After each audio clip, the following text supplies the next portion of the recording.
some stuff. I'm just We all said that stuff. Oh, really? What's Harry in charge?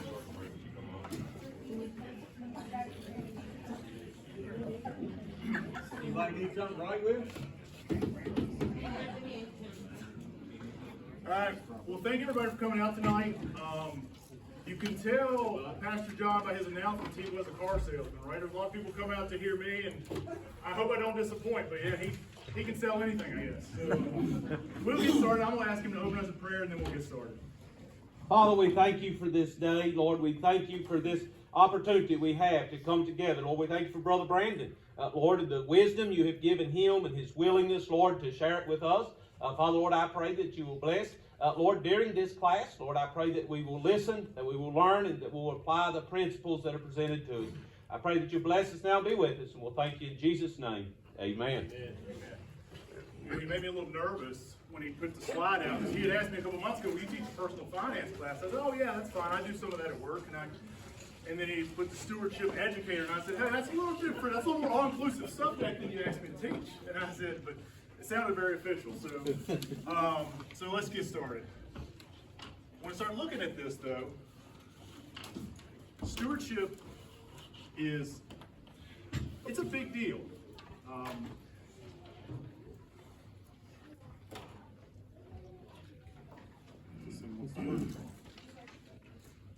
Yes, there is a chair there. Maybe you need Brittany to help you. She might. I go this way. So, what is stewardship, right? You hear that word, like, what is that? That's what we're called to do. That's what we're supposed to do for God. What is it? And it's, everything is God's, right? We think, oh, it's our money, our whatever, our family, it's all His, right? And we're to manage His stuff. That's what we're called to be stewards. We're to take care of His stuff. Like this passage says, the earth is the Lord's and the fullness thereof, the world and they that dwell therein, right? That's a good passage to say everything's God's, right? We don't need to get this confused. Another passage says, as every man hath received the gift, even so minister the same one to another as good stewards of the manifold grace of God, right? We are supposed to take care of God's stuff. We're supposed to manage His stuff and use it to bless others. A lot of this is based off some Dave Ramsey principles, and I love this Dave Ramsey. This is the best way to put it up. Here's a Dave Ramsey quote to talk about stewardship.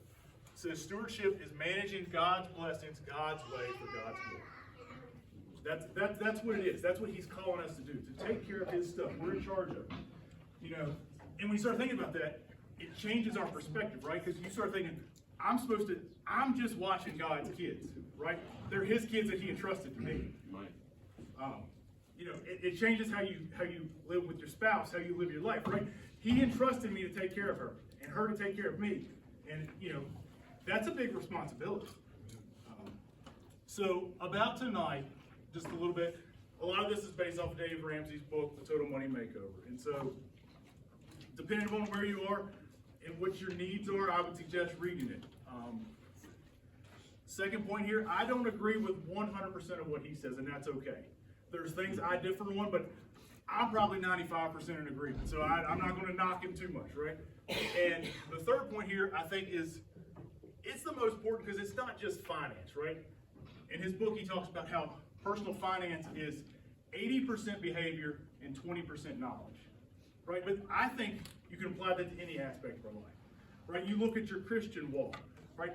It's not hard to know how Christ wants us to live, right? It's love your neighbor as yourself, right? That basically gets most of it, but it's hard to do, right? It's hard to go live that every single day and have that walk, right?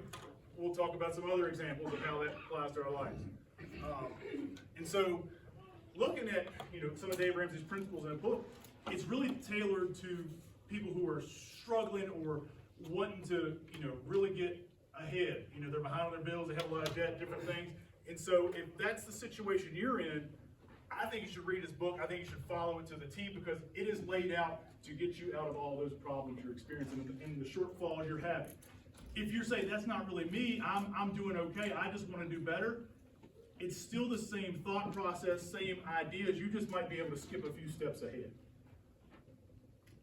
Last point, I'm not a financial planner. This is not what I do taxes and accounting work, but I know these some of these principles that, don't come say, Brandon, should I buy Apple stock? I have no idea. Go talk to a professional in that regard. We're talking about the 80-20 rule. It's kind of like when you try to get in shape, right? It's not, you say, I want to lose weight. I want to get in and I want to lose weight. Well, it's not hard to know what to do to lose weight, right? I need to eat less and I need to exercise some, right? That's the 20%. That part's not hard, but that eating less part is hard, right? The exercising part is hard, but it really is simple. I had a health teacher at college, and he basically just dumbed that part down to show that it's really not a lot of head knowledge. He said his rule was, if you want to lose a pound a week, cut 500 calories a day out of your diet. Okay, that's pretty simple, right? Cut out a soft drink and a Twinkie, and I'm going to lose a pound a week, right? I mean, it's really not knowing what to do is not the problem. Doing it is the problem. I think about either Pastor John or Pastor Larry were talking about, when you're raising your kids, go find a grandparent that you like how their kids turned out, right? If you got, I really like their kids, go get advice from them. If little Johnny's climbing on the table and running around acting crazy, I'm not gonna go to their dad and say, "You teach my kid how to do that?" Right? Like I don't need him to do that. No, I don't need that advice. So don't take advice from broke people, right? If somebody doesn't have any money and they're swallowed in debt, I probably wouldn't do what they say. And then I have a lot of quotes in here. This is one of my favorite quotes. It says, "Every accomplishment started with the decision to try." Right? That's where in anything you do, you have to take that first step. You have to make a effort. So I watched a lot of Dave Ramsey clips and videos and stuff on this, and you watch him on his podcast, and I kind of get a bad taste in my mouth because he's like, you tell everybody how dumb they are and how stupid. You got too much debt, you're dumb, right? He's yelling at them, and I'm thinking, I don't really like that. But I watched him the other night, and basically preaching a sermon and telling his testimony and about where he got to making the decision he is. And so I clipped about 2 minutes of that. So that's going to be our next slide. We're going to watch that. But he was talking about how he thought he knew everything, right? And somewhere in that journey, he accepted Christ and became saved, but he didn't have a close relationship with God. Well, then he starts to go bankrupt, and everything's falling apart. And so that's where this next clip picks off. So I want to do it just where you give a little more stock to what he says he's doing and why he does what he does.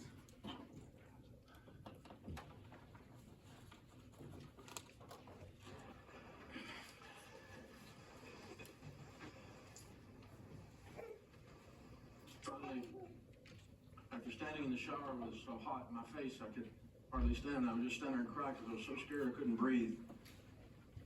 Year after year, month after month. Finally, we were bankrupt. So I met God on the way up. I got to know him on the way down. And it changed everything. I had an I surrender all moment, and I'm not talking about a Baptist altar call. I'm talking about I surrender. We're doing it your way, and I don't care what anybody else thinks. You're it. You are the Lord. You are in charge. And this is your instruction manual. We're doing it this way, and I don't care what the other books say. And I don't care if somebody's mad, and I don't care if somebody's sad. We're doing it this way. Period. And there's a lot of stuff in here. I mean, I'm going to raise my kids this way. My kids are like, Dad, what's this rod stuff? And I'm like, come here, baby, I'll show you. I'm going to run my marriage this way. Submit yourselves one to another. Oh, no. That means I got to dry dishes. 2,500 scriptures on how to handle money and possessions. God's concerned about teaching us how to manage his stuff, his way, for his glory. He's really concerned about that. And I said, okay, God, apparently I'm an ignoramus when it comes to money. I've got a degree in finance and all these letters and licenses after my name, but here I sit broke. So there's a problem with the knowledge base I was operating from. Something's got to change. What does it say about money? And it's all in here. It's crazy, y'all. I I'm still learning stuff 30 years after I first started studying this subject, and it's crazy how in-depth and detailed and nuanced the instruction is. It's all there, but you can just carry it. You gotta open it and read it. I mean, it's the osmosis thing running up your arm doesn't work. You gotta really, you gotta, and man, it's hard. It's hard.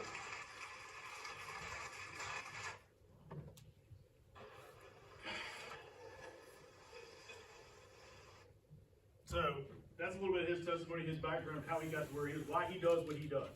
You know, he was bankrupt, he was doing it how he thought he knew, and he said, I'm going to do it God's way.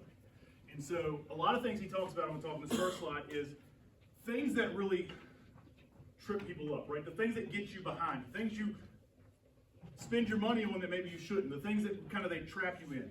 And I think cars is one of the first ones, right? If you think about somebody that always has a car payment, right? You're always buying a new car.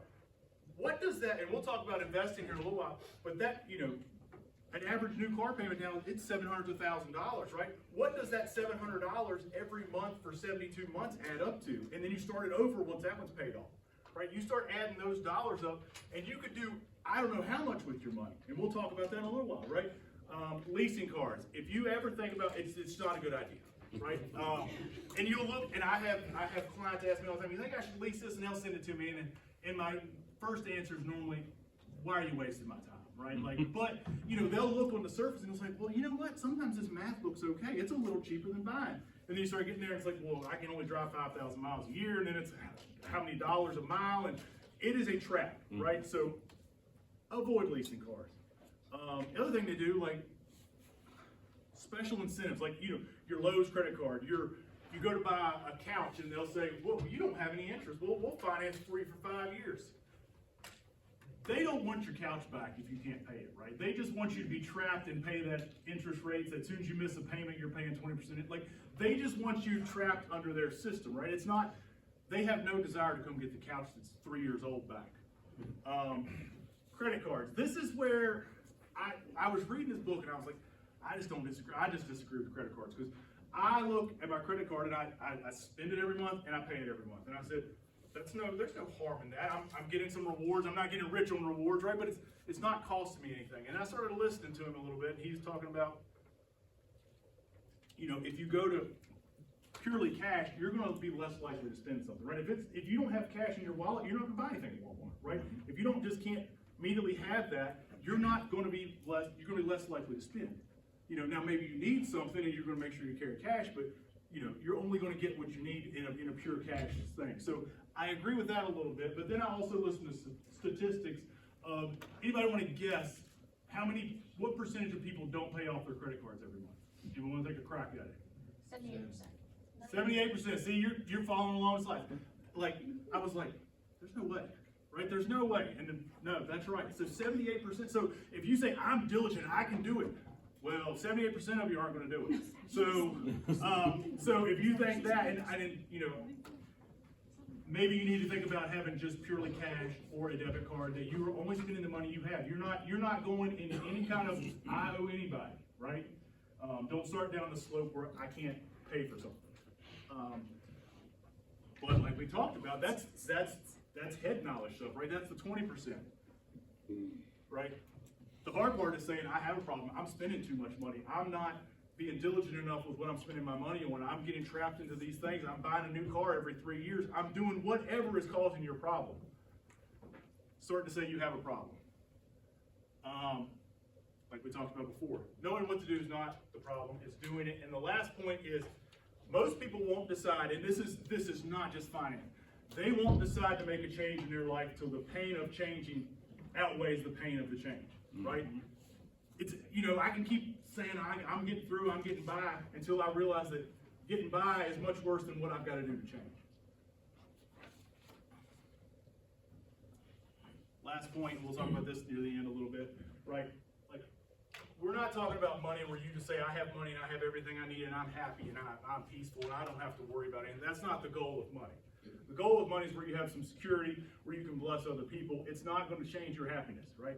That is having a relationship with Christ where you just surrender to Him and say, God, I'm happy and I'm peaceful with whatever you bring my way.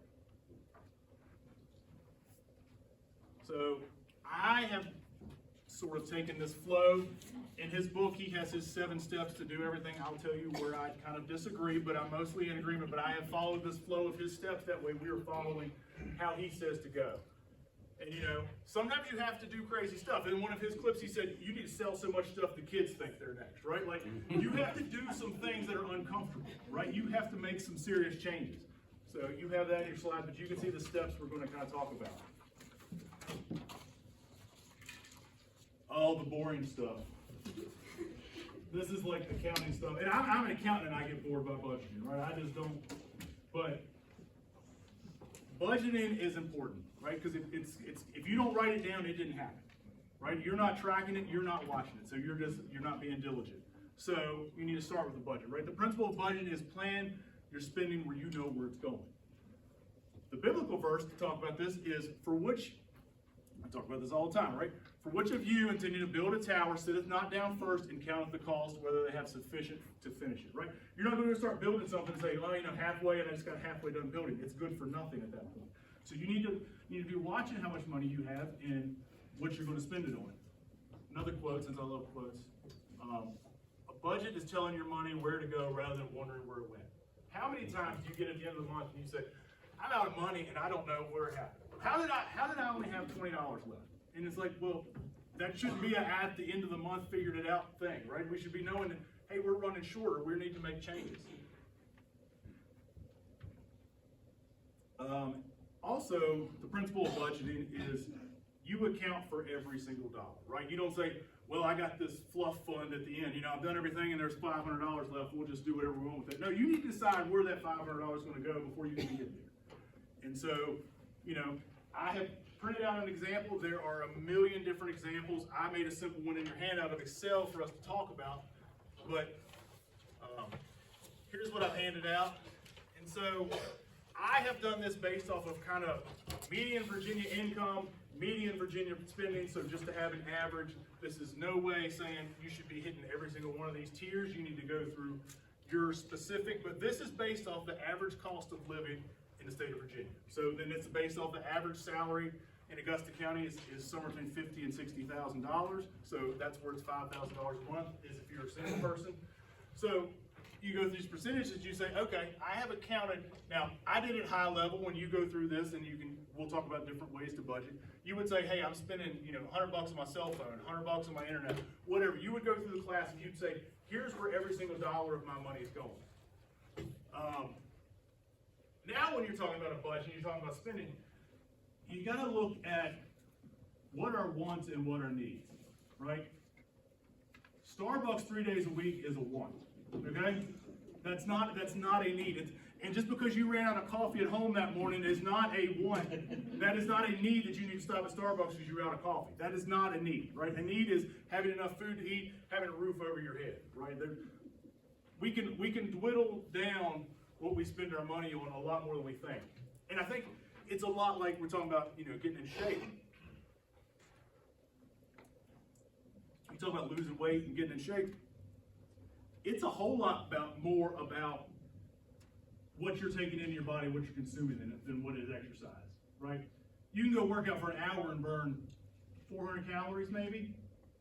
You think how easy it is to just not eat 400 calories rather than to go spend that hour to do it? I mean, it's the same thing with budgeting, right? It's a whole lot easier to say, I'm going to spend less money than say, I'm going to go make an extra $1,000 a month, right? And most of the time, it's not going to be, I'm not making enough money, right? It's, I'm not spending my money wisely. Or I have taken on a new car and I don't have money to have a new car, right? I should be, occasionally you might have to drive an old car. And see, that doesn't bother me. I love, Brittany makes fun of me, but I drive the oldest car in my office by 12 years. And it doesn't bother me whatsoever. And they make fun of me, and I don't care, right? And we have a newer car, and we drive it, and Brittany drives it, and that's fine, and that's great. And but it just doesn't bother me, right? And it's no different than our Christian life, right? What I have desires to spend my money on is not going to be the same thing you do, right? I struggle. I like to go out to eat. I like to spend my money that way, and that's probably wasteful in some things when it gets to an excess. But I could care less about going shopping. I could care less about having a new car, right? There's just things that I don't care about, And you're gonna struggle with things that are different than me. Same thing in our Christian walk. I'm gonna have sin in my life that I struggle with that doesn't bother you whatsoever, right? I could go into any bar, anywhere in this country, and it does not bother me whatsoever. Like, I'm not gonna say, yep, I need to have a drink. That's not something that bothers me, but it might be a stumbling block for you. And so you need to guard the things that you're weak at, the things that are causing you problems. I put in here, I skipped over earlier, Brittany's called me cheap all my life, so I was trying to tell her I'm not cheap, I'm thrifty, right? I'm just saving money, but there's just things I'm happy to go buy. I say I have an old car collection, but not like, don't think I have all these valuable cars. I have a bunch of old cars worth $800, right? But, ask him how many are running right now. that'll all start, okay? So, how many, it's in my notes if you're following along, but the average American family, right, has 4 monthly subscriptions. Your Hulu's, your Netflix, your Spotify, whatever. You think of what it is, right? What you're watching. I think it's probably more than that, right? But that average cost is $77 a month. And I guarantee the actual statistics I pulled is right here in my notes is 85% of people are not using one of those subscriptions every month. Well, why are you paying for it, right? Sometimes I'll get the credit card bill and I'm looking through and it's like, I watched that subscription twice last month. Why are we paying that $5.99, right? And it's just, so know what you're spending your money on, okay? And if you're not using it, get rid of it. And if you're struggling to balance this budget and have enough money, then you might need to get rid of all of it, right? You might need to say, I'm not going to watch TV. I'm not going to have cable. I'm going to go without all of these things till I get everything in line. And it might be that way. It might be you have to work 2 or 3 jobs till you get it back in line and can get under control with things maybe you overspent on in the past. It might be uncomfortable, right? You might have to have a yard sale. You might have to sell a car. There's things that you're going to have to do to get you out of the hole you may be in. Now, if you're not in that situation and you're doing good, then that's okay. Just still use a budget because that way you're going to be more diligent with your money. Anybody have any questions about budgeting? Any thoughts about budgeting? I try to make it quick because man, it's boring. But it's important though. I would say this is the most important step we're going to get to because you need to know where everything's going. And you need to really trim the fat and then look at it again and then again until you get to a number that is going to work. I have made this very simple example in Excel, but there's a lot of other electronic resources. I have listed them here for you, tried to do some cost research. The top one is Dave Ramsey's app. I have not used it because I'm trying to be diligent. I didn't want to pay $17.99 a month. But I thought he was a little high when he's trying to tell people to be diligent with their money, but that's okay. I have tried Empower myself. I don't really like it, so don't. It's free, so you can play around. I don't really like it. I have not used the next one, but it is highly rated online. Rocket Money is free for the basic, and you can buy up. It is actually a pretty good app. I've seen it. I've talked to, I think Corey has played around with that one, so I have seen him have it, and I've looked at it online some. Quicken is another one. It's not as expensive. Now, I don't know if anybody's used Credit Karma. That used to be Mint. Mint was the best free app on the whole internet.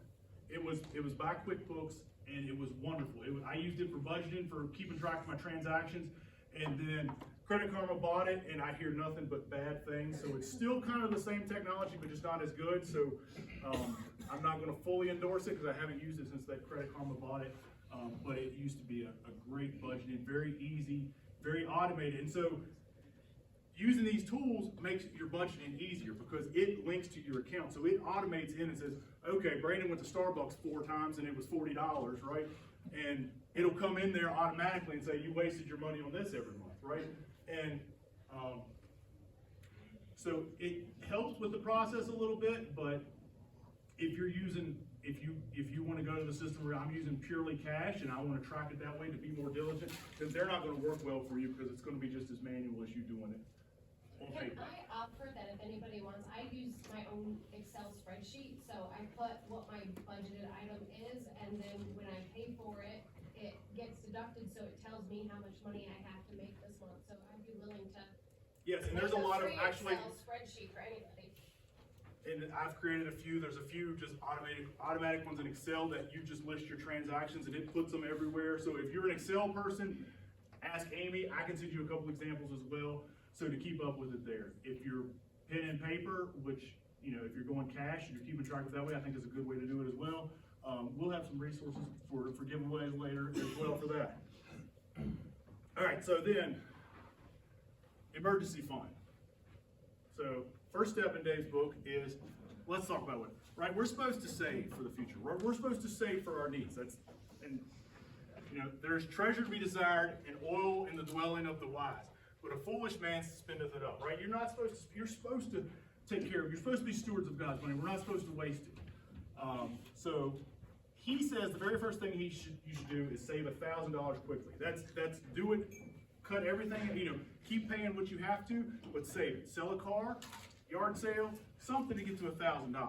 And, you know, when you set up an emergency fund, understand what an emergency is, okay? Emergency is when the motor goes out of your car, right? Or you need a repair or whatever in your car. Not that, oh, you know what? I've had a rough week. I need to go out to eat tonight or whatever, right? That's not an emergency. And the reason he puts this first, which I agree with, because if you don't have something set aside for an emergency, then everything's going to be an emergency. And so once you set it aside and say, I'm putting this here, and it's not going to be touched unless there's an emergency, it's going to keep you from dipping into your other means of income, other means of funds to live. And so I agree with this. And then the next thing is pay off all those credit cards, all the things you've run up debt on other than your house. And so in this principle, though, if you ever have an emergency, in his theory, you always go back to step one, right? If I said my car died or I had to get tires on my car because they blew out or whatever, and I spent my whole $1,000, I need to go start over and get $1,000 again before I continue on what I'm trying to do. So there's a good verse here to say that principle. The rich rules over the poor, and the borrower is servant to the lender, right? When you get in debt and you're struggling to make those minimum payments, that's all you can focus on. You're spending your money, your effort, making sure I can pay those debts rather than having that money to do other things with. If it's fun things, if it's giving, if it's whatever, you're now focusing all your time and effort to pay off those past problems. And we talked about it before. Don't go get the loan and the credit card to go buy the couch or something. Just go to Marketplace and buy a couch till you have enough money saved to buy a new couch. That's what you're doing. You have to make sacrifices until you're to a point where you don't have to make sacrifices. So there's a couple ways. This is another one I really disagree with him on. He uses the debt snowball principle, right? And anybody read Dave, they probably know what that is, but we'll talk about it, right? That principle is to pay the smallest debt balance first, right? And the accountant to me said that's a terrible idea, right? Like that, no, you need to pay the highest interest loan first, right? That's going to save you the most money. Which that theory is called debt avalanche, right? Where you pay the highest interest loan first. And I said, well, that's going to save you the most money. That's what you should do. And then I got to read more, and I was like, well, maybe I'm the one that's wrong. Because the reason he says to go with the debt snowball, and it's back to getting physically fit principles, you know, you are making progress, right? Yes, I might be paying more in the long run, but I saw a debt paid off, right? I focused on the smallest first, and I made success, right? You know, it's discouraging when you're trying to lose weight and you're going to the gym all the time and you're cutting back and you haven't lost any weight, right? You want to see some progress to keep you going on the goal. And so that's why he has that principle where you know, it's 80% emotional. So you are getting a win to keep you on the path. So I'll try to go through this part quickly. This is basically the theory of the debt snowball, right? You have all these debts, right? And so you have to pay off the smallest one first. So, but the first thing you do is you have your budget. And you say, okay, here's all my, and we'll look at an example here in a minute, but here's all my payments I have to make. Here's the minimum payments on my credit cards, my student loans, my whatever debt I have accumulated.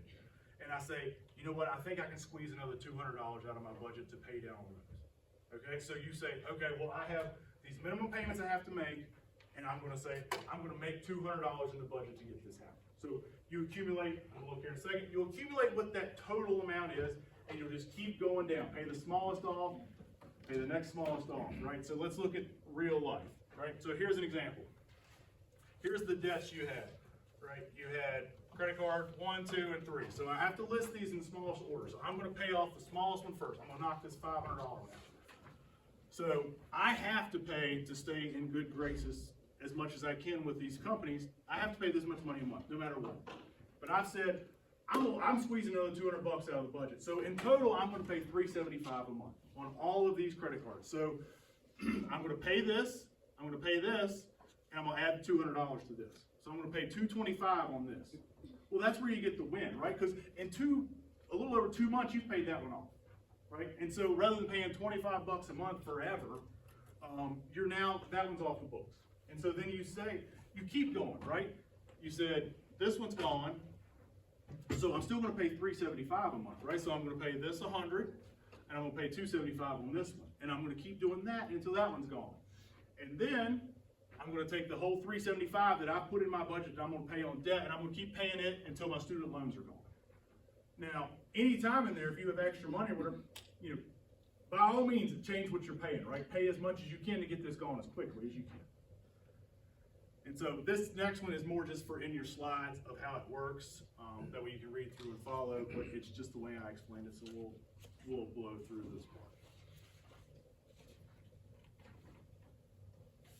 But there you go. Like, you're going to pay the first one off, and let's go back one. You'll pay the first one off in a little over 2 months. The next one's over in 5 months, and the next one is, I didn't put the math. But you'll get, and so, 2 months in, you saw a win, right? Something happened. One debt is gone, right? It might seem small, but you accomplished something. That's why I actually agree with this principle now, where you stay encouraged to keep going on the plan. All right, so then his next step, and I think this is good. I think every one of us should, if you're not here because I'm struggling, you're just here, every one of us should be doing this, right? And that is a fully funded savings. So you become a poor that deals with a slack hand, but the hands of the diligent make it rich, right? We are to keep working at this. We are to keep saving our money and being ready for whatever might come in life. So this step is you should have 3 to 6 months worth of savings, right? Because you don't know when you're going to get laid off from work, right? You don't know when you're going to be out of a job and there's no money coming in, right? So I did the average rate. That's about $15,000. Depending upon where you are and what you spend, that's an average. So, that's for what comes up. That's for if the roof blows off, right? That's for whatever you have to fix. You get laid off and you can't find a job for 2 months. That's to cover those things. And so you want to keep it at this level. So when, you do have the motor go out of your car and you paid $5,000 to get it fixed, you need to get back up to this level before you do anything else. And this, it was funny, I don't know if any of y'all read his book, he was very open that women care a whole lot more about this than men do. And he said, this is what his wife wants to spend all their money. She just wants to have the biggest savings possible, just to have that security, just to have that knowing it's going to be okay. And men are like, oh, that's fine, we'll make it at some point. We ain't got to worry about that savings. And that's pretty accurate. So this is for the needs, right? So we need to be safe where we're not, and where we can take care of what comes up, where we're not having to just go try to scramble around for what might happen and to figure out a new plan. And then when you get to this point, you need to revisit your budget too, because there may be things that's coming up that you need to have more than your 3 to 6 months, right? You know when your 30-year roof is going to run out for the most part, right? So if you're getting close to that, you need to be doing more than your 3 to 6 months here, because something big's coming. Matt can tell you he's been hearing that motor knock for 3 months. You better be saving for a car, right? It's gonna happen. So you might need to adjust upwards, knowing whatever life situations you have coming.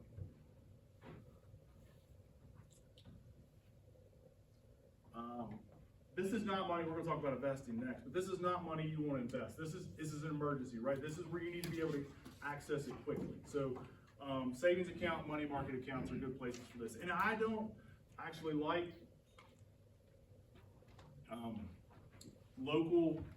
local banks don't pay very good on savings and money market accounts. I'll just say it that way. The bigger national banks will pay you what a CD rate was paying. You only get a CD because then you're locked in for however many months you got by a CD. But I use Discover Bank, the credit card company. I use them for my savings. because they pay 4%. It's not a CD, it's not a whatever, it's just they pay you 4% on your money, where a local bank's gonna pay you 1%. They might give you 4% if you have 50,000, 100,000 in an account, but they're not gonna pay you great rates if you only have, you know, a couple $1,000s. That's just not the way they operate. Where the bigger banks, the online, they will pay more of a market rate. The other thing I like about them, and I'm not plugging them because I really don't like working in my job with big banks, but it's harder to get your money, right? And so when you have something in an account that it's going to take me 3 days to get my money, I might really decide if I really need to get that money, right? Where I can go down and get the money this afternoon, I'm probably going to go get it. But when I know it's going to take 3 days to show in my account, it's like, is there another way I can handle this situation, right? Like, is there something else I can do? That's just a personal opinion. But. So investing, here's the part that everybody gets excited about, right? And I like this part because it shows, I'll tell you about one of my fellow partners at work. He made this comment when I was talking about this class, and he said, and it kind of set me back, and I was like, well, that's kind of a bold comment. He said, you know, it's really easy to be a millionaire if you start early enough. And I said, well, that's a pretty strong statement, right? And I said, but then I started doing math, and I was like, well, that's really easy, right? If you're diligent when you're young. And so that's not to be discouraging if you're not young, but we'll talk about that. Brandon, that's why my kids are here. Yes. I got them here now, so. Well, I'm going to ask you a question, because there's nowhere in your slides you can't cheat. I did an example today, and y'all won't know the answer. So, we are supposed to invest wisely, right? And I think we should seek God's guidance on what we should do. Dave Ramsey recommends mutual funds. That's what I invest in with my retirement funds and in different things. It's good investments. And so I'll talk about what he recommends, and I actually, studying for this class has made me more diligent. I've actually picked some of the things he says in the book, and I've tried to be a little more diligent in saving rather than just not knowing exactly where the money's going. Cast thy bread upon the waters, for thou shalt find it after many days, right? We are supposed to invest, and God is going to, continue to, if we are good stewards of his money, it is going to continue to increase, and it's going to continue to bless us where we can bless other people. So, as everybody know, or everybody remember the parable of the talents, right? The master comes and he gives the one guy 5, right? And he gives the other guy 2, and he gives the other guy 1. And the guy says, so he's going away. He says, you're in charge of this till I come back. And so the guy with 5 talents goes out, he's trading, he's wheeling and dealing, right? And when the master comes back, he has 10. And the master's happy, right? He doubled his money. And he said, the guy with 2 did the same thing. He took his 2 and he was wheeling and dealing, and he came back and he had 4. And so the master's happy. And then the guy had 1. He said, well, I went and buried it in the backyard, right? I put it in a mason jar can and buried it in the backyard where I didn't lose it. And he came back and said, I kept it safe for you. He said, I need you to keep it safe. I need you to be a steward. I need you to do something with it. Now, I don't think this story is all about money, right? I think it's more, but they're using money in the parable, right? They're using money that you were stewards, you used it to invest and further. I love that they use the word talents here. Now, I know it's not the translation, but God gives us all different gifts, right? And so some of us have more gifts, more abilities than others, but he calls us to use all of our gifts for his glory, right? That's what the story is about, but they're talking about money, and it's the same principle, right? We have this, we are supposed to be good stewards of us and increase it. Investments are,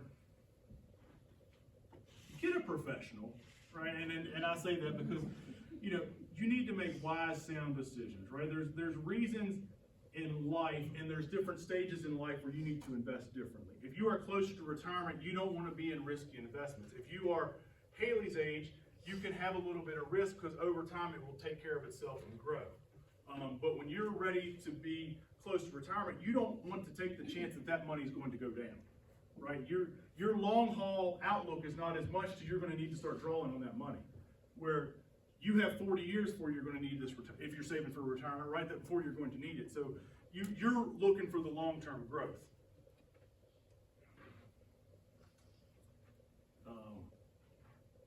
And you have to have a goal you're growing towards, right? You have to have a number that you want to get to.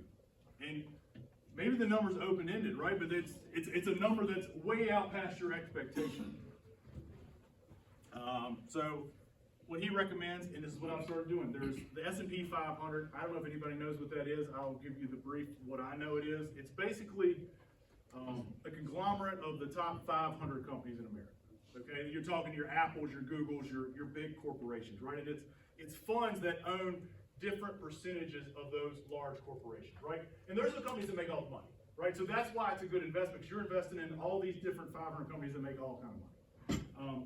So then you are experiencing growth with that. So that's what he recommends, and I agree with that. I actually I went and found a mutual fund that is a S&P 500 mutual fund, and I've just been starting putting mine, but I've said, kind of went against not against my advisor's advice, but just, this is what we need to do. Long term, it's going to outperform what they're telling you to do, and we'll show that soon.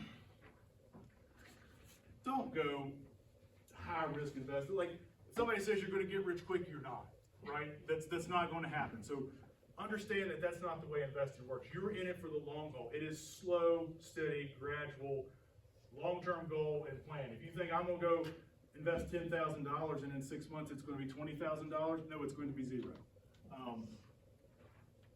Warren Buffett, anybody know Warren Buffett? He's one of the richest men in the country, and he does investing, right? He says when the tide goes out, you can tell who's skinny dipping, right? You can tell who's making bad investments, right? You can tell who's not doing the right things. And when the economy's good, you can make some bad decisions, right? But when the economy goes bad, your bad decisions are compounded because they are that much more bad.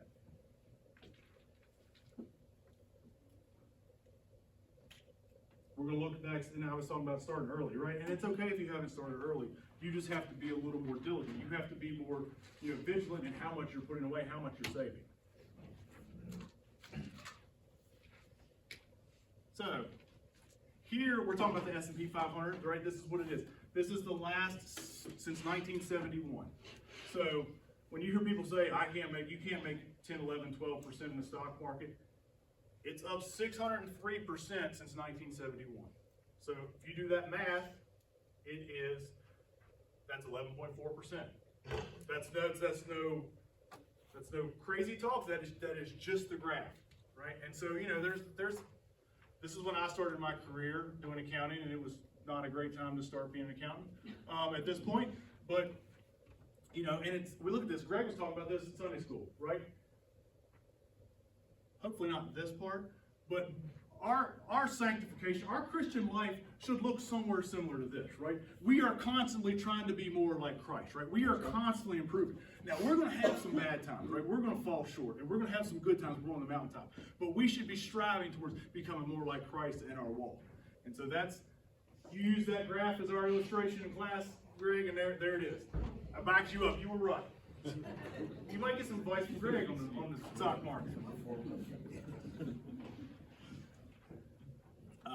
Everybody's worried about recessions. Sometimes they talk about it, but just over the last 100-year average or so, even if it's a recession, it usually only lasts 10 months. And so then you usually have almost 5 years of growth and good ones. So yes, there is, as you can see in here, there's times it's bad, right?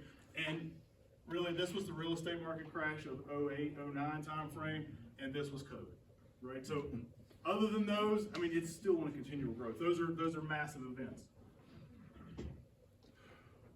So, when I said earlier, you just have to be diligent. You have to start early. This is a good slide, right? This is just, if I said, you know what, I'm going to just put $20 a week. Right? I'm going to take $20 a week, and I'm going to put it in the stock market. Well, if you come over here, right, over the next 40 years, Haley, in my example, right, you've put $42,000 away out of your pocket, your $20 a week. That's what that adds up to. So if you said, hey, I just want to put it in a savings account at the bank, that's not invested, right? Your 42 turned into 52 over 40 years, right? That's not great. If you said, oh, here's a 5% return, everybody says, oh, I only get 5% market. Well, your 42 turned into 132. I was conservative, right? The last slide just proved that you're going to average 11.4% over the last 40, 50 years, right? I put 10% in here. In 40 years, your $20 a week turned into $500,000. That's just being diligent, just picking a number, picking a path, and getting there. So When I say you have to start early, you don't have to start early. If you've started later, that's fine. You just have to do more than $20 a week, right? Because if you look, this is the 20-year mark, right? This is where you've gone. So the rule of thumb is your money is going to, whatever you invest, is going to double every 6 to 7 years. So that's where the $66,000 turns into $500 over the next 20 years, because it's doubling. You know, okay, in 6 years, 66 turned into 132. Another 6 years, it turned into 264, right? It's doubling because it has that much longer to grow. Here's another example, proving my point to start early. All right, hey, I'm keep picking on you, is that okay? If you said, you know what, I'm just gonna sacrifice. I'm 20 years old, I'm gonna sacrifice. And for the next 4 years, did I say 4 years? For the next 4 years, I'm gonna take $5,000 of my paycheck and I'm gonna invest it. And after 4 years, I'm not gonna do any more, right? I just was hard. When I was living at home, I didn't have a car payment, I didn't have a mortgage payment, I didn't have anything. I had all my bills paid for, so I had an extra $5,000 a month, right? So I can do it. When you retire, you have $800,000, right? And you did nothing after you were 24 years old. That's why you start early if you can. That's why you tell your kids to invest, because it is a lot easier. You let time work for you.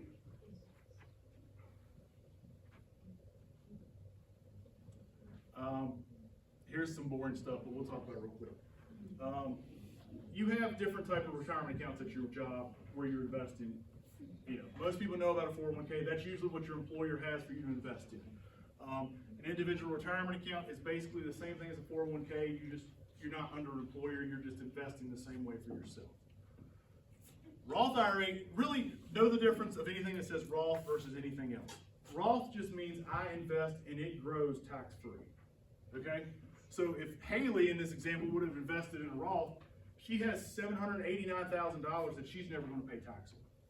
So that is the way to go if you can. There's certain rules that you should talk to your accountant and your advisor about, but if you can, go the Roth option, because then it's going to grow and you're not going to have to pay tax on what it grows.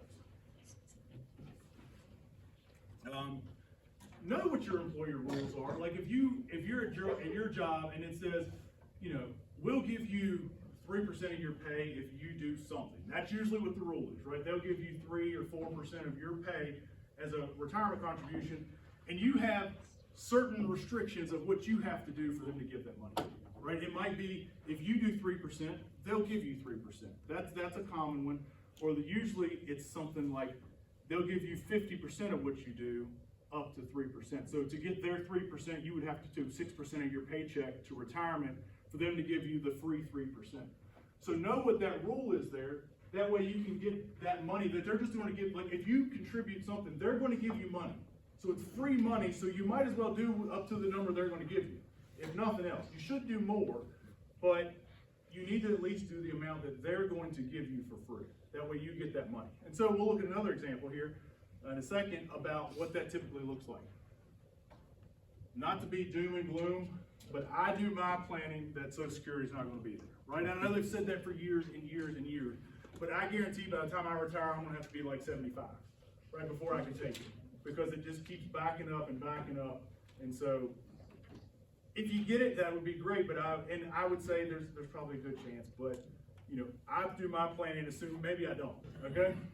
I don't want my retirement to be dictated by the government, right? I don't want to have to think I have to work longer or work till I'm 80 because of a failed system. Not trying to get political bash, but that's just, and I'll show you in a minute, like, Social Security is a terrible investment. Like if you just do the pure math, we'll talk about it in a second, it's not, and I hope I get mine. I've been paying into it for 20 years now, right? So, let's see where I am.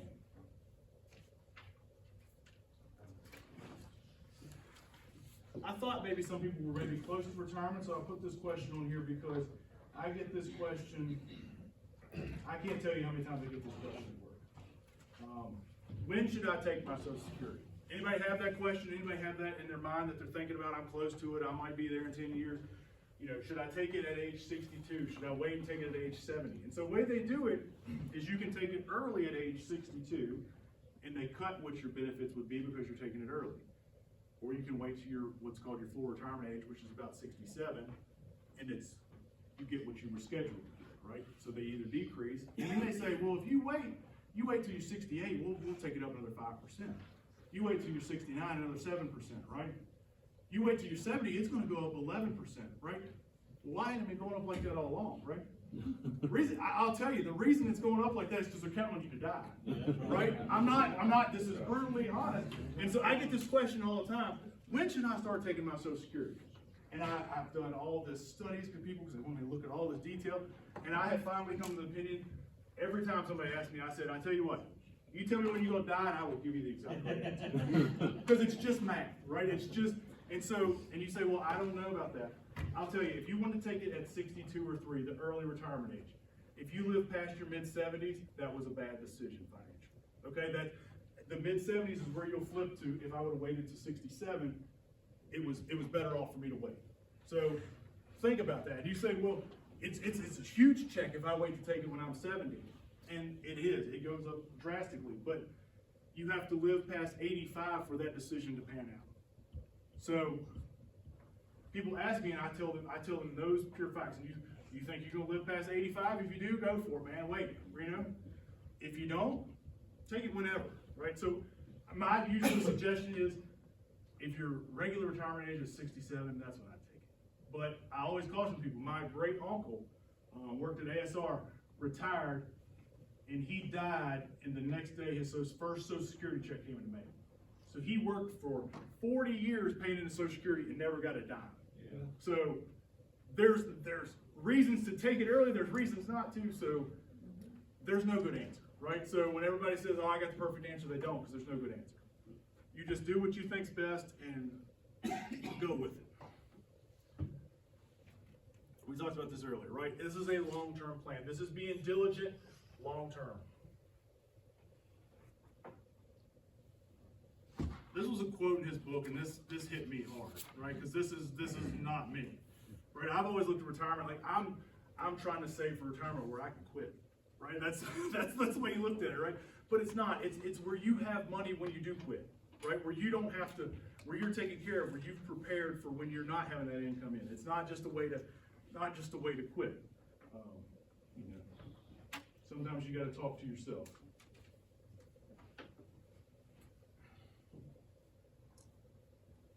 What percentage of workers are confident they will have enough money to retire? This one was discouraging too. I don't know if it's in your, I think it's in your slides. It's 18%, right? 18% of people say, when I retire, I've saved enough. I'm going to be good.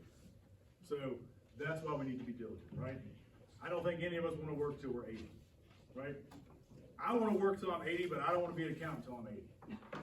I want to do something else. I want to be able to, I don't know what it is, but I know it's not accounting till I'm 80. So we were talking about doing your employer match, right? If this is a standard example that my employer is going to give me 3%, if I do 3%, that's $3,000 a year. If I make $50,000, which was kind of our median Virginia salary we talked about before. So over 40 years, you have $1.5 million if you just do $3,000 a year. Now, that's pretty good because you've only invested 123.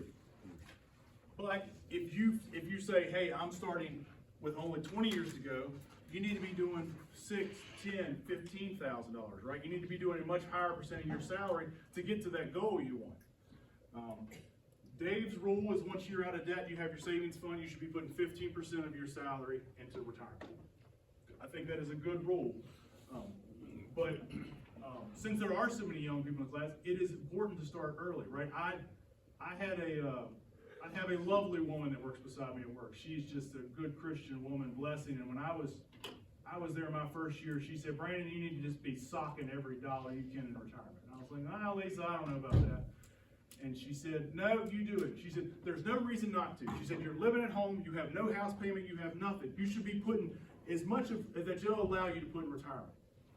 And I thank her at least a couple times a year, right? Because I give her, and I try to, I give her all the credit because she was hard on me, and she did. Because I tell you what, I was putting more in retirement when I was a 22-year-old than I am at a 34-year-old, because then I have a house and I have kids and there's things that are going to cost you money, right? There's things that are going to be expensive. So do it when you're not, because I'll be honest with you, saving for my retirement is not as important as taking care of my kids, right? So you have to prioritize when it fits into your life, and so starting early helps that. But maybe you're at the point where the kids are gone, and then you have that extra freed up money that you can be more diligent now saving for retirement. So this is in case somebody wanted to talk about it, and I can plug, this is live, I can plug numbers in here if you want, but this basically just counts what I need to save, right? So we could go in here and plug whatever numbers in here you want and say, hey, I've got 10 years to retire. And I want to have $1 million when I retire. Whatever number you say I need to retire on, right? We could plug it in here, and it would tell you that I need to be doing this much a year, right? This is what I need to do. So in my example, I just said, hey, I've got 20 years to retire, and I want to have $500,000 when I retire, right? That's all I did. Plug numbers in. That way it calculates, okay, if that's my goal, I need to be saving $8,300 a year. And so just translate that into weeks. That's what you need to do a week. So you can run these calculations and you can play around to see, hey, what do I need to be doing to get where I think I'm going to need to be at retirement?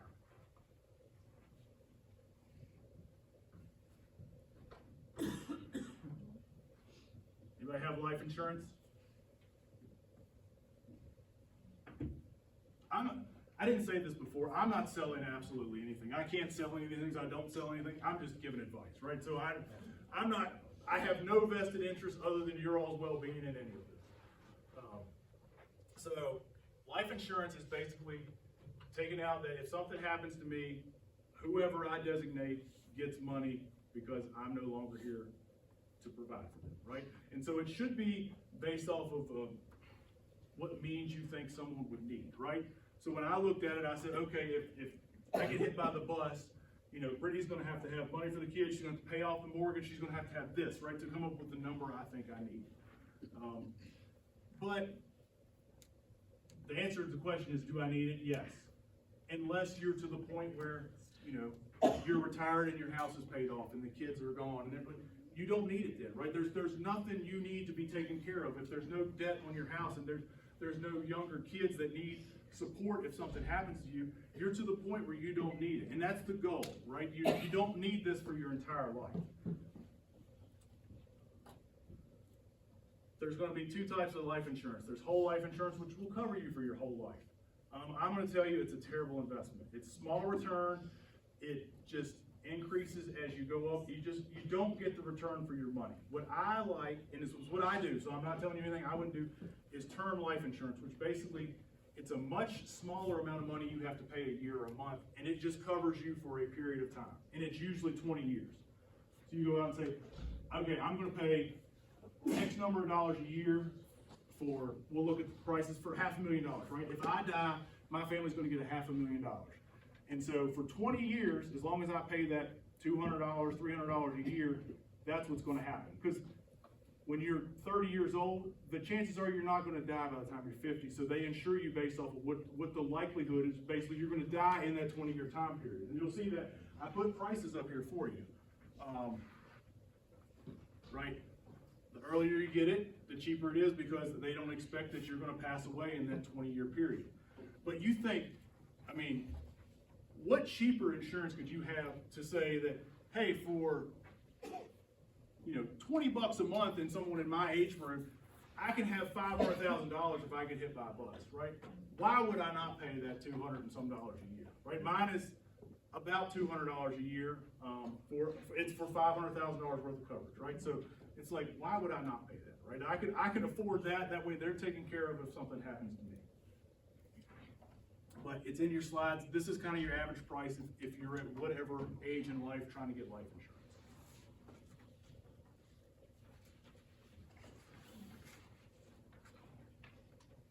I'm going to try not to make this sound new. This is where Dave and I disagreed a little bit. He says the next step after you have all your investments, you're doing all that stuff, is you should start saving for your kids' college and make sure their college paid for. And I don't disagree in principle that, you know, it's good to help your kids, and you could start doing some things to save for them and help them. But I'm not sure that's not every kid's outlook, right? That's not every kid's desire. And I'll be honest with you, that's not every kid's best financial interest. So I don't prioritize saving for them because you don't know what your kid's going to do, right? Your kid might want to be an electrician. Your kid want to go to trade, and they can make a good career and a lot of money doing those things. And so, not that sacrifice would be in vain, but you could have put that money towards something else that you could bless your kids with, right? So, there's my little first dissertation. So, I'll just be transparent. We have saved for our kids' college, but it is not a priority, right? And I'll tell you, here's what we did, is when they were born and my employer gave us a gift and we got some gifts and whatever, I just took all that money and I set up a college savings fund with them. It was however many thousand, whatever we got for gifts for the kids being born, because I wasn't planning on that money. That money was just a gift and it's for my kids. So I said, you know what, that's what I'm gonna do with it. I didn't, and so, not a lot, but it's there for 18 years to grow for them if they want to go to college. If not, they can, you know, use it for something else. But that's what I did. I don't prioritize it. I do occasionally do a little something, but it's not something I focus on. Back to wants and needs. College, I think I have a lot of negative things to say about college here, and I'm not trying to say it, I don't want to come off that way, because college was good to me.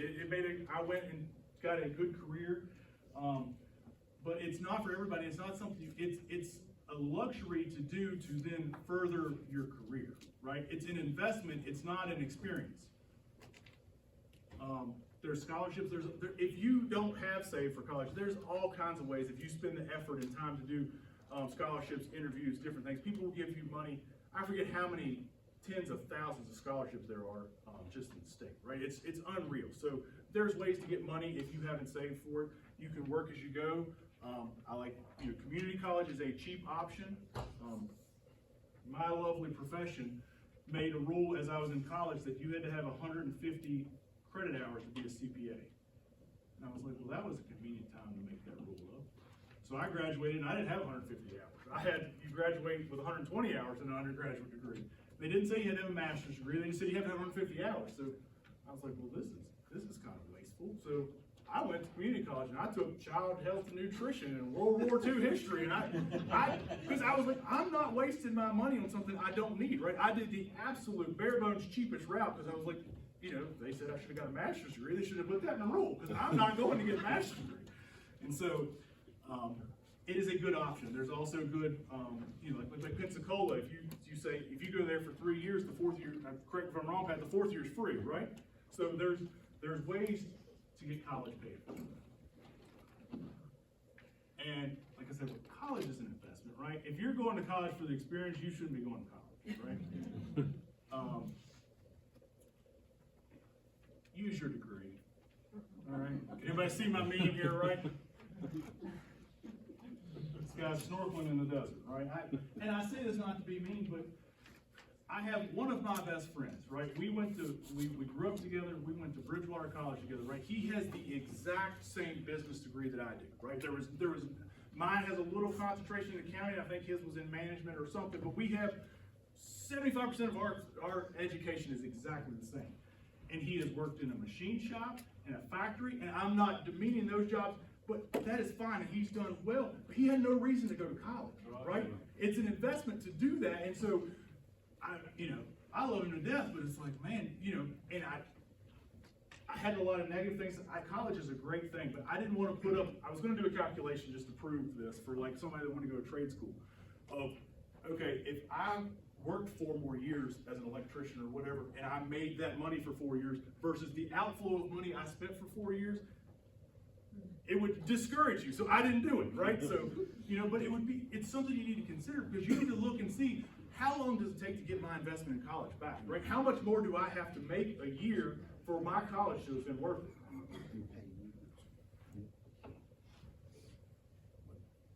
Okay. They suggested a 15-year mortgage, and I think that's a good goal. It is expensive, right? It's accelerating your payment. It makes it harder, but goal, and it makes you that much more diligent to get out of debt.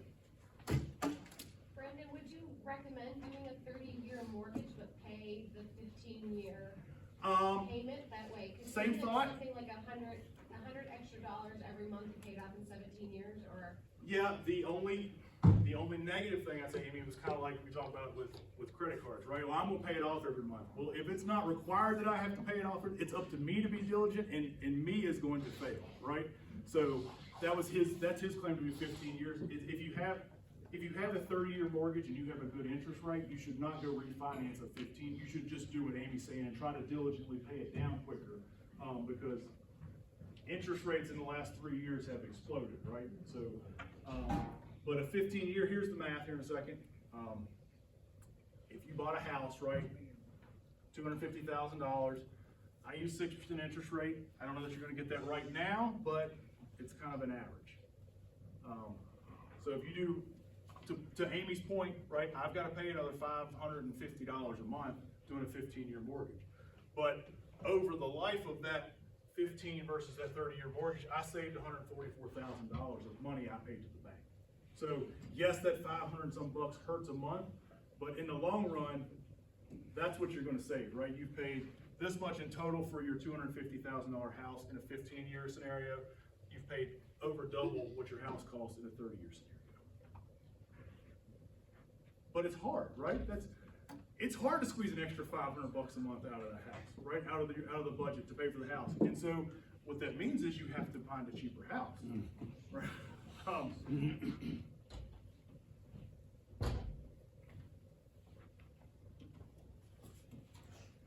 He's big on this. Can you buy a house with cash? I think it's hard now. I think it's hard in our area because housing prices have exploded compared to the surrounding parts of the state. But if you're diligent, I think you can, right? If you're renting or have a modest home now and you have two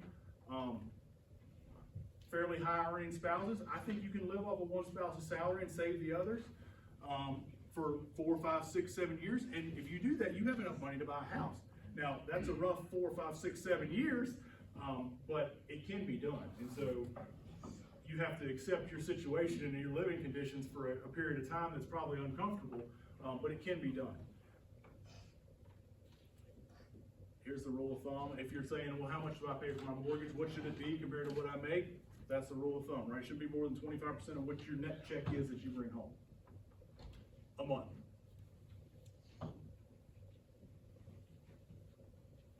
Here's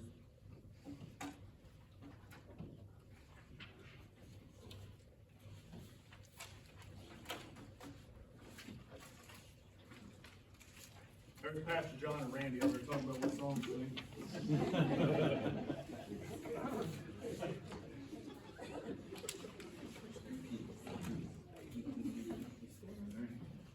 You know what not to do next time, Randy, right? There you go. Yeah. So we should give generously, right? We should support the church. We should support those in need, those that are hurting, those that need help. Every man, according as he purposeth in his heart, so let him give, not grudgingly or of necessity, for God loveth a cheerful giver, right? We are called to give. God wants us to give out of what we see fit of our increase. But I found it odd that this was step whatever in Dave's 6. He didn't, and I'm not going to say he's right or wrong. He just didn't mention, right? But you know, we're supposed to tithe 10%, right? Tithe actually means 10, if I'm correct, Pastor, right? So that's what we're supposed to do. And so that's off of my pay. That's not 10% of what's left after I paid all the bills, right? That's I made $5,000 a month, $500. That's the math, right? So the question that has come up, other things we should be giving to outside of our tithe, right? We should be giving to missions. We should give additionally if we're blessed more than that, right? If we're supposed to give that of what we make, but of our increase, we're supposed to give first fruits. We're supposed to be giving more than that, right? We should be giving additionally if we've been blessed additionally. Benevolence, I put this in here just because everybody, we talk about it, but it's a definition, right? It's just a charitable act, right? we're called to tithe, we're called to give 10% and more if we've been blessed more, right? But we're all supposed to give our time and talents, right? And if you're struggling financially, you can still do this, and we'll talk about that in a second. My opinion on this. There's another verse, right? Given it shall be given unto you, good measure, pressed down and shaken together and running over.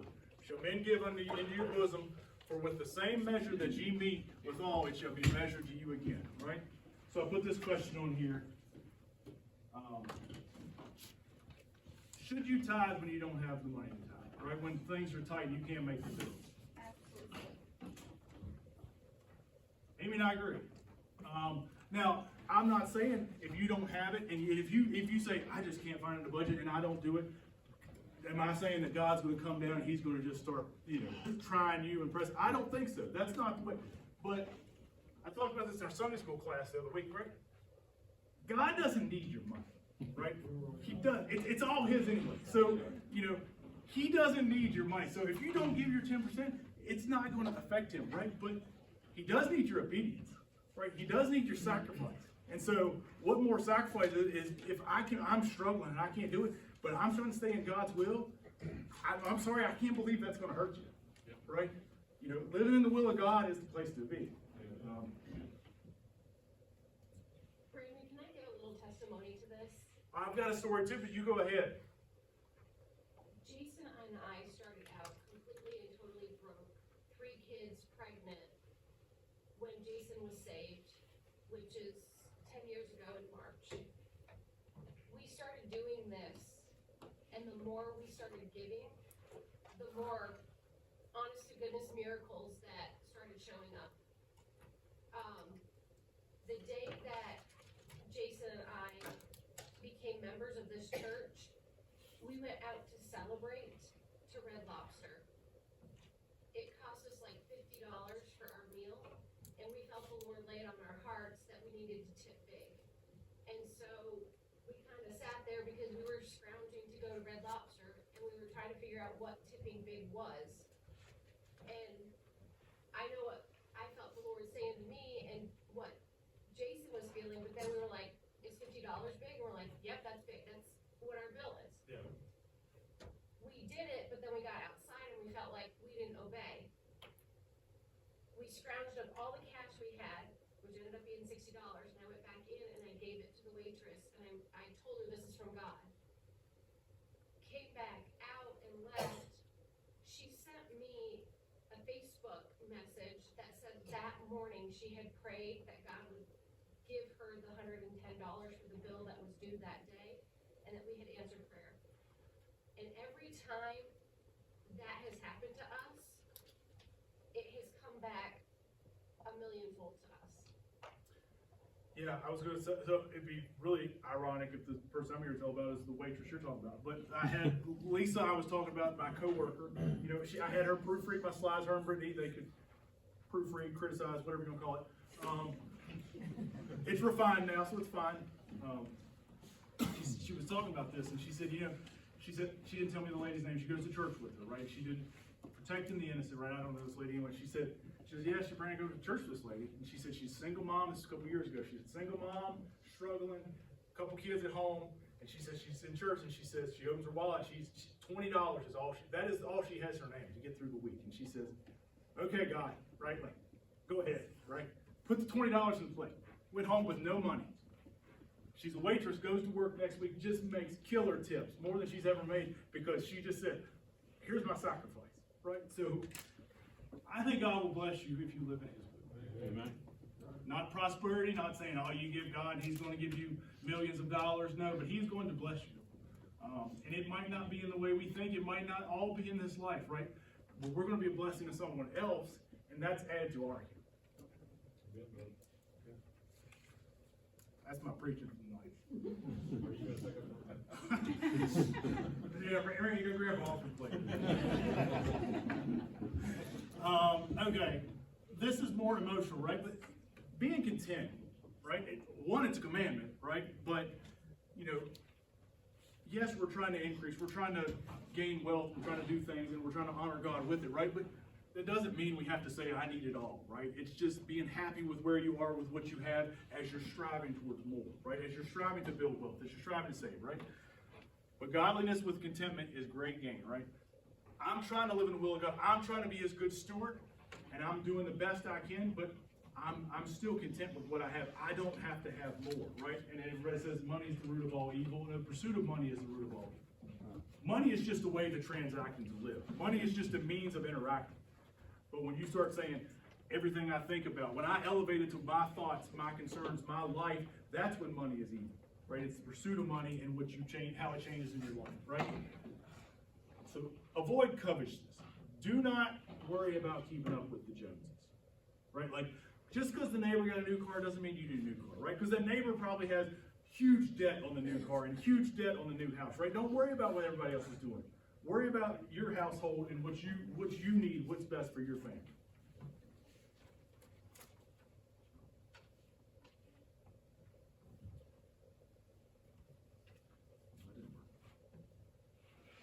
So then when you get so back to Amy's part, when you get the excess and you have extra money, right? You paid down your debt and all that money you were spending on your mortgage, you know, that $1,500, $2,000, $2,500 a month you're paying on the mortgage, right? That is now in your pocket, right? You've paid off all of that stuff. Think of what good you can do, right? Think of how you could bless somebody else when you have an extra $2,000 a month in your pocket, right? An extra $20,000, $30,000, $40,000 a year just cash in your pocket because you paid off things.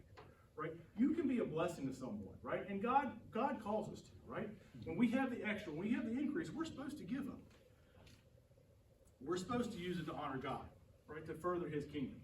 As Amy said, she was a blessing to someone, and it went to her account as blessings, but that person now has an understanding of how God works, right? How God uses people to work. Honor the Lord with the substance and with the first fruits of all thy increase, right? When we are to this point and we are growing and we are being blessed, we are to give more and more and more to God. More and more to the poor. More and more to things that your Bible tells you to give to, right? That's what we're supposed to do. I also think, though, it's not just the cash, it's we have slab wood that comes off our sawmill, and other places chip it up and make mulch and stuff, but there's people out there that don't have firewood. And so we have just been cutting it up, and if we find somebody in need, giving it in need. But again, it just, Yeah, that's best. Give of our substance, of what we have, not just money. It's the stuff, our resources, the things we have accumulated in our life that we have invested in, that is compounded and growing. We use that to bless others.